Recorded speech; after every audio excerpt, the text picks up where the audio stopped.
Hi friends, मैं आकांक्षा Sharma GK with आकांक्षा में आपका स्वागत करती हूँ। फ्रेंड्स, पटवारी के लिए या आप संविदा की तैयारी कर रहे हैं या आप जेल प्रहरी की तैयारी कर रहे हैं, आरक्षक की तैयारी कर रहे हैं, सभी के लिए मैथ्स बहुत ज़रूरी चीज़ है। और इसमें मैं पटवारी के पिछले पेपर्स में जो मैथ के प्रश्न आए थे उनको करवाने वाली हूँ। इसका भाग 1 हम कर चुके हैं और ये हमारा भाग 2 है। ये सभी जितने भी व्यापम के पुराने पेपर्स में मैथ के क्वेश्चन आए हुए हैं, अगर आप इनको सॉल्व कर लेंगे ना तो आपका बहुत हद तक मैथ्स जो है आपका सही होके आएगा। तो चलिए स्टार्ट करते हैं। पहला क्वेश्चन है, एक प्रेशर कुकर तथा एक राइस कुकर को, दो चीज़ें हैं, एक प्रेशर कुकर, एक सेकंड रुकिएगा, एक प्रेशर कुकर है और एक राइस कुकर है, को मूल रूप से 1200 रुपये एवं 2000 रुपये में खरीदा। तो मतलब इन्होंने प्रेशर कुकर को कितने में खरीदा, 1200 में खरीदा, और राइस कुकर को कितने में खरीदा, 2000 में खरीदा। तो मतलब मूल रूप से क्रमशः 1200 2000 खरीदा नहीं, सॉरी, बेचा, बेचा है। मतलब एक प्रेशर कुकर को बेचा है कितने में, 1200 रुपये में, और राइस कुकर को कितने में बेचा है, 2000 रुपये में। तो मतलब उसने कुल कितना कमाया बेच के। तो इन दोनों को हम जोड़ लेंगे तो कितना आ जाएगा, 1200 और 2000 को जोड़ लेंगे तो कितना जाएगा, 3200। तो ये आपका 3200 क्या आ गया, टोटल विक्रय मूल्य आ गया। मतलब उसने बेचा कितने में है, 3200 में। अब आप 3200 याद रखिएगा कि कुल विक्रय मूल्य इसका कितना है, 3200 रुपये। अब वो बोल रहे हैं, एक सेल के दौरान छाया ने कुकर को 30% छूट पर तथा राइस कुकर को 35% की छूट पर खरीदा तथा छाया ने मूल मूल्यों का कितना प्रतिशत बचाया। मतलब जो पहले मूल्य था, मतलब प्रेशर कुकर 1200 रुपये का था और राइस कुकर 2000 रुपये का था, टोटल कितने के थे, 3200 के थे। लेकिन एक सेल हुई तो छाया ने कुकर को 32% छूट पर खरीदा। मतलब कुकर कितने का था, 1200 रुपये का था, तो 1200 का 30% निकालेंगे तो मतलब कितना आ जाएगा, 360 आ जाएगा। इसके बाद उसने क्या बोला है, राइस कुकर को 35% की छूट पर निकाला, खरीदा 2000 का। अब हम 35% निकाल लेंगे तो कैसे निकालेंगे, देखो राइस, जैसे कि राइस कुकर उसका हमने कितना निकाला था, उसका कितना आ गया, 3600। 1200 का 30% हमने निकाल लिया था तो कितना आ गया था, 360 रुपये आ गया था। तो कुकर का कितना आ गया था, 360 आ गया था। अब ये किसका बोल रहे हैं, राइस कुकर। प्रेशर कुकर का 360 आ गया, राइस कुकर का, राइस कुकर पहले कितने में बेचा था, 2000 में, फिर 2000 का बोल रहे हैं 35% का उसने डिस्काउंट पे खरीदा। तो 2000 का 35% निकालेंगे तो कितना आ जाएगा, 700। तो इसका कितना आ गया, 700, और इसको कितने में खरीदा उसने छूट के बाद, 360 रुपये में। तो कुल कितनी बचत करी उसने, 700 प्लस 360, मतलब इतना डिस्काउंट उसको मिल गया था। मतलब 2000 रुपये पे कितना कम हो जाएगा उसको, 700 कम हो जाएगा, और जो 1200 पे कितना कम हो जाएगा, 360। तो मतलब उसने 360 रुपये इस पे बचा लिए प्रेशर कुकर पे, और राइस पे कितने बचा लिए, 700 रुपये। अब आप इन दोनों को जोड़ दोगे, इन दोनों को जोड़ोगे तो कितना हो जाएगा, 1060 आ जाएगा। अब जब आपको लाभ पूरी बचत निकालनी है तो जो बचत की है टोटल उनको ऊपर लिख देंगे, टोटल जो पहले राशि थी उसको नीचे लिख देंगे, गुणित 100। अभी मैंने बताया था जो पहले राशि थी दोनों की, 1200 और 2000, तो वो कितना हो जाएगा, 3200। तो 3200 में 3200 नीचे लिख देंगे, ऊपर जितनी भी बचत है उसको लिख देंगे और इंटू 100, तो ये अपना आंसर आ जाएगा। इस प्रकार से अपन इसको सॉल्व कर लेंगे। अगला क्वेश्चन है, एक उच्च विद्यालय में छात्र गणित क्लब या विज्ञान क्लब दोनों में सम्मिलित होते हैं। ये गणित का क्लब है और ये विज्ञान का क्लब है। गणित क्लब के 30% छात्र विज्ञान क्लब में हैं। मतलब ये विज्ञान क्लब है, ये 30% छात्र किसके हैं इसमें, गणित क्लब के। और विज्ञान क्लब के 60% छात्र गणित क्लब में हैं। विज्ञान के 60% छात्र कहाँ हैं, गणित के क्लब में हैं।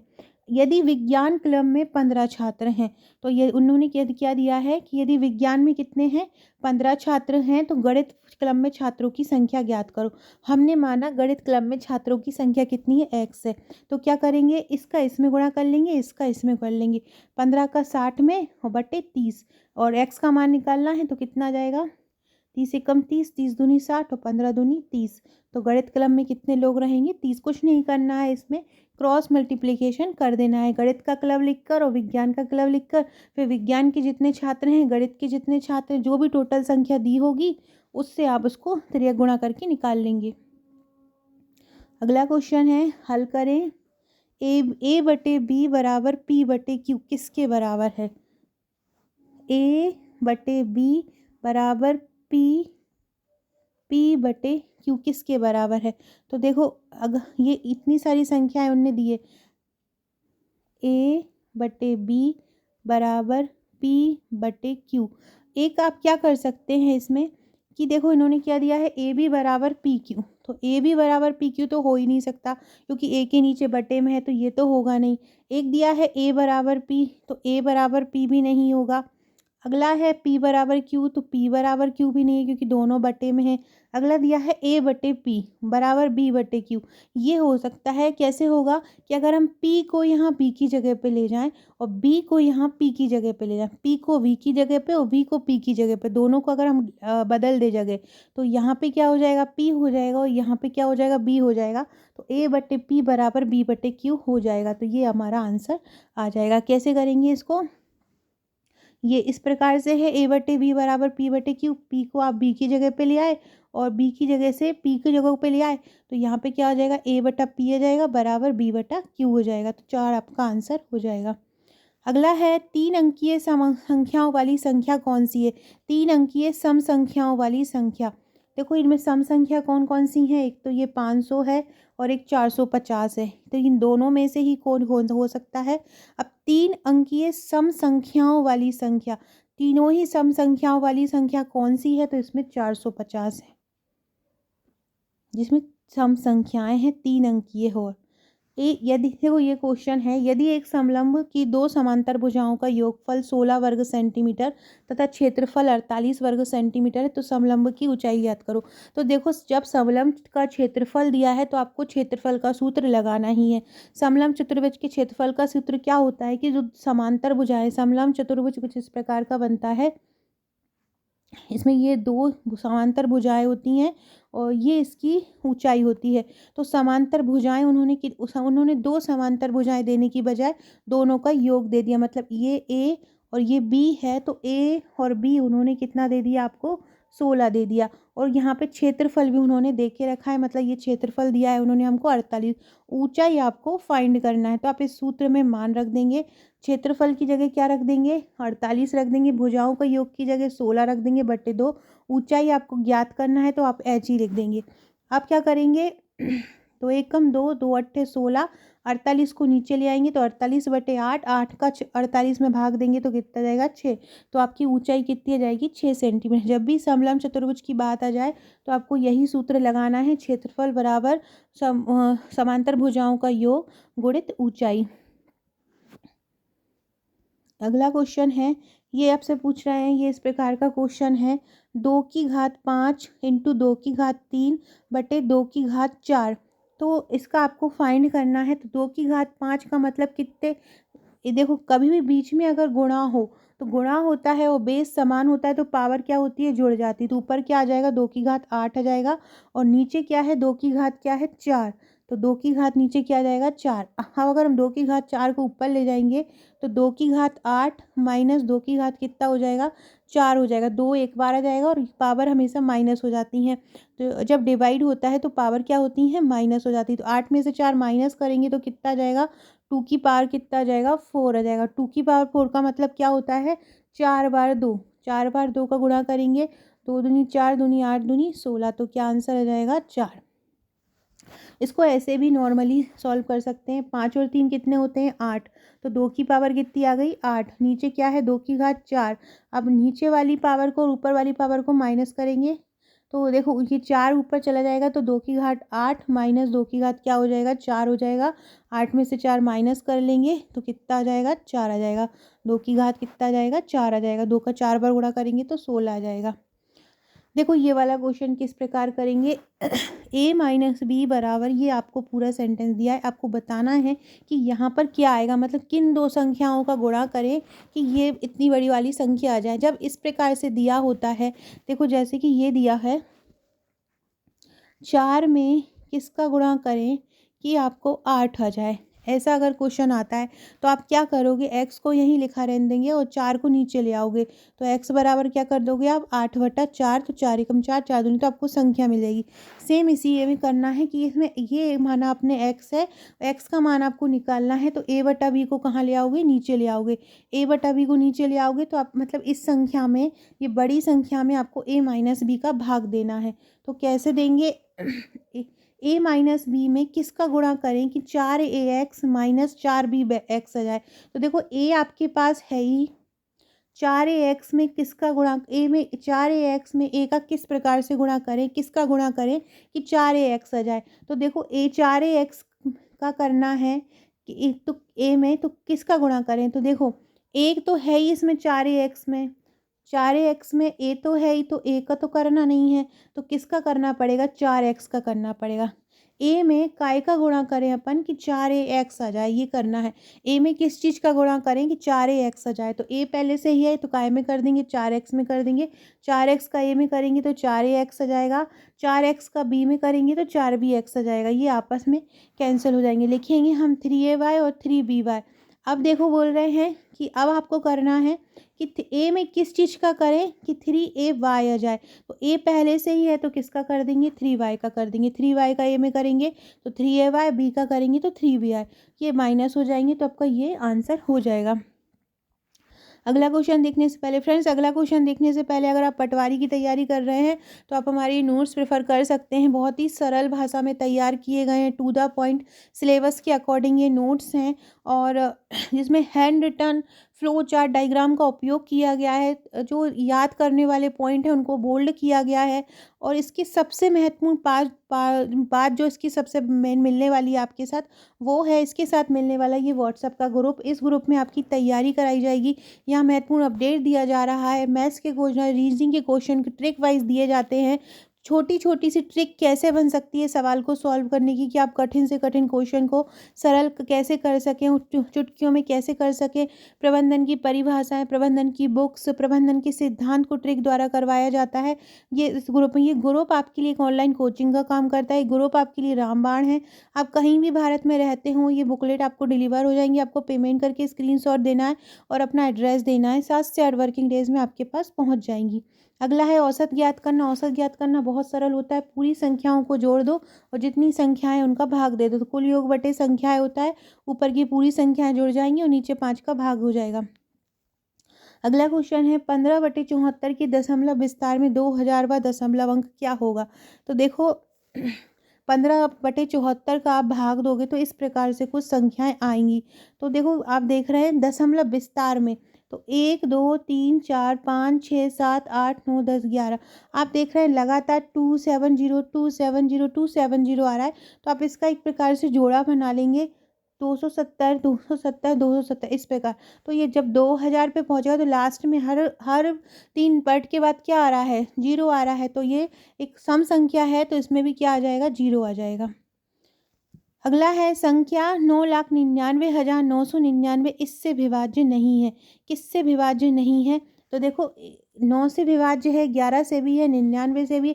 विभाज्य मतलब किससे भाग नहीं जाता है, तो ये 11 से नहीं जाएगा। अगला है अभिजया की आयु,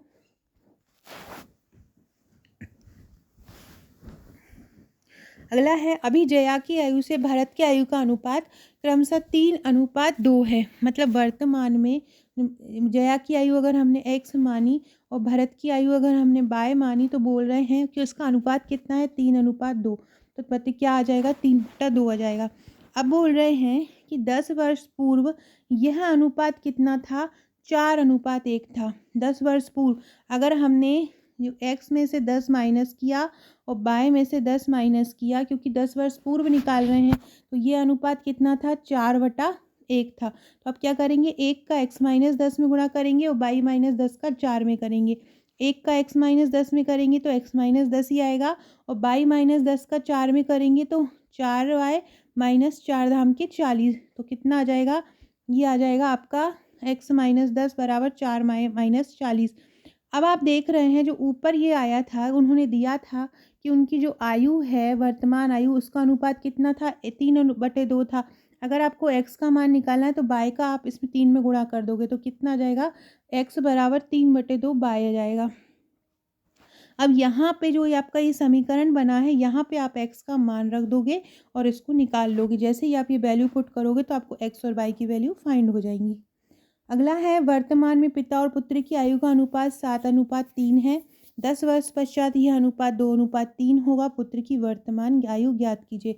ये बिल्कुल जैसा हमने पहले किया है वैसा ही होगा। वर्तमान में हमने माना x और y है, दोनों का अनुपात लिखा 7/3। हर एक की वैल्यू निकालना है, जैसे x की, तो y में इधर गुणा हो जाएगा तो क्या हो जाएगा? ये 7y/3 हो जाएगा। कितना हो जाएगा? ये 7y/3 हो जाएगा। अब वो बोल रहे हैं क्या? 10 वर्ष पश्चात, तो 10 वर्ष पश्चात हम x में भी 10 जोड़ लेंगे और y में भी जोड़ लेंगे। तो जब दोनों को 10 वर्ष बाद देखेंगे तो अनुपात 2:1 हो जाएगा। तो बस इसका क्रॉस मल्टीप्लिकेशन कर लेंगे, दोनों समीकरण बना देंगे, एलिमिनेशन मेथड से सॉल्व कर देंगे। अगला है, यदि कोई व्यक्ति 4 घंटे में 8 किलोमीटर की दूरी तय करता है। पहले आप, उन्होंने समय दिया है, दूरी दी है, तो आप चाल निकाल लो। चाल बराबर क्या होता है? दूरी बटे समय। 8 में 4 का भाग देंगे तो कितना आ जाएगा?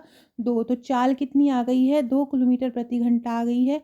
अब वो बोल रहे हैं 24 किलोमीटर की दूरी तय करने में समय, तो अब दूरी कितनी हो गई है? दूरी है 24, चाल कितनी आ गई है? चाल आ गई है 2। तो आप समय निकाल लो, चाल बराबर दूरी बटा समय से। तो ये आप इस समय बराबर दूरी बटे चाल से निकाल लोगे, 8 में 4 का भाग दे दोगे तो कितना आ जाएगा? दूरी कितनी आई है? सॉरी, दूरी कितनी है? 24 है। दूरी कितनी है? 24 है। और चाल कितनी आई है? चाल आई है क्या आपकी? 4। चाल कितनी आई है अभी ऊपर से? 4 में 8 का भाग देंगे तो कितना आएगा? 8/4। तो चाल कितनी आई है आपकी? 2।